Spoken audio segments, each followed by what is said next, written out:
We were digging around. We found some other very interesting numbers we want to share with you. According to Patch.com, 15% of women actually send flowers on Valentine's Day to themselves. Oh. Would you guys ever do that? I don't understand this. Do they send it to a public place where people think, is it a deceptive thing where they are saying, you know, somebody sent me one, when it's in actuality themselves? I buy myself gifts, but I've never sent flowers like to myself. Right, I'm like, oh, look what I bought for myself. Right, I think, you know, if you're sending them to yourself, you're probably trying to pull a Sharon Clueless, you know, send yourself some flowers like somebody else is sending them to you. I think there is absolutely no issue with going to the store, getting yourself some flowers. They're pretty, make yourself feel better, whatever. Sending them, like, right, and you know, Valentine's Day, I remember the many Valentine's Day I spent single, and listen, enjoy it while you can, because once you get married, I mean, it's good still. You know, you're single, enjoy it. Valentine's Day, it's just a state of mind. You gotta have a lot of loved ones. You have family, you have kids or friends. Goodness, and speaking of friends, though, look at what sweet Laura. There are earrings and everything, and a cookie, a lip cookie. So yummy. And then our web producer, Emily, of course, is this, do I feel bad or do I feel bad? No. I actually said I feel like a guy. Oh, no, we just like doing stuff, so. That is so sweet. Thank you so I know. much. I ate mine already this morning. It was very yummy. Very I don't want delicious. to eat it. I think it's so I know, pretty. it's cute. And then earrings to go. Oh, beautiful.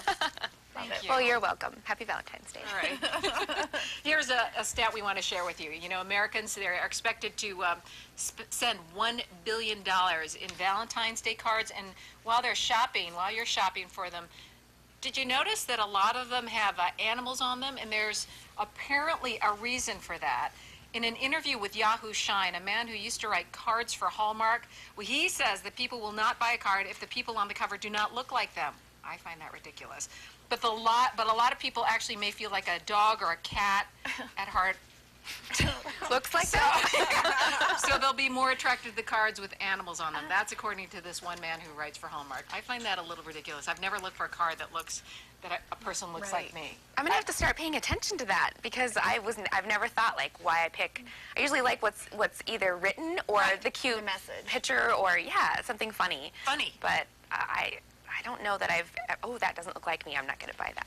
Right? I don't know. It's weird. What do you think? I think handmade cards are the best. That's one of my favorite things. Or a card that has, I just get cards that are blank inside. You can use them as thank you notes, Valentine's notes, whatever you want to do. That's what I think. One of these days I'm going to bring in, I have saved every single one of my kids' cards because we make them do everything handmade, and I save every single one of them, and the progression is amazing. I think that's great. And then you know, get in touch with your emotions when you're writing a card to your mom or whatever else. Okay, so if you need a gift for Valentine's Day, you have a Sabres fan, well, check this out. Some high-end Sabres merchandise, very fun.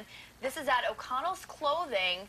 They have tons of gear on their website, such as vineyard vines, bow ties, club belts, and tote bags. Now, these items run between $50 and $100, so that's kind of fun. A little tote if you're a Sabres fan, and then you can take it to the beach. I actually like that bow tie. I think that would be cute to wear golfing, and it's kind of Sabres gear in disguise. You don't really notice. For you or your husband? Both. How about that? How about both? I'm not a golfer, but I would take it up just so I could wear the bow tie. But you're a cart driver. Right. You can be the club hander with your bow tie. The bigger girl, maybe. Something for everybody. Now, speaking of Sabres, I got to go to the practice yesterday along with some of the students from West Seneca. This class of 4th graders won a chance to go to the practice. They read over 120,000 minutes during their reading group. There's a program called Shoot, Score, Read More. And the program is sponsored by Perry's Ice Cream, and they got to go watch the practice. They got to eat ice cream, pizza, even get some autographs from some of the players. When I talked to some of the kids, they had said that they couldn't even sleep the night before, that they were... Roy. They were even more excited than Christmas. Most of them, I said, could you sleep the night before? And they were just so excited and squealing. And so exciting for them to go and meet the Sabres. Yeah, and they were very excited to meet Sabretooth as well and get pictures and the autograph. It's a really neat program. Actually, I was reading that there was 30 elementary schools that participated, and there was over, 6 million minutes read in total. That's a lot.